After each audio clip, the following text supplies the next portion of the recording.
Nancy Pelosi's day on Wednesday began with an important meeting. Prior to heading to the White House, she sat down with fellow Democrats to flush out her strategy. There have been rising calls to begin impeachment proceedings against Donald Trump, but she's against it, preferring multiple congressional probes. But she said that doesn't mean she plans to let the president off the hook. We believe that no one is above the law, including the President of the United States, and we believe that the President of the United States is engaged in a cover-up.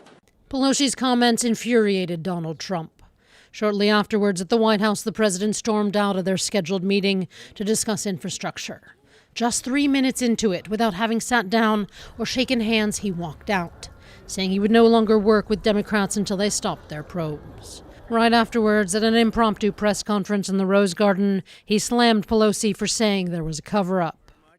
Well, it turns out I'm the most, and I think most of you would agree to this, I'm the most transparent president probably in the history of this country.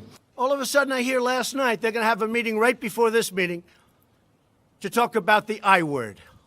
The I word. Pelosi and Trump's tit-for-tat goading would continue throughout the day, on Twitter and in interviews. But the question of to impeach or not to impeach remains a divisive one among Democrats, looking to the 2020 elections. And Trump's ire means that any already unlikely bipartisan efforts on his policies have ground to a near halt, signaling he plans on making his treatment by Pelosi and the Democrats the focus of his upcoming re-election campaign.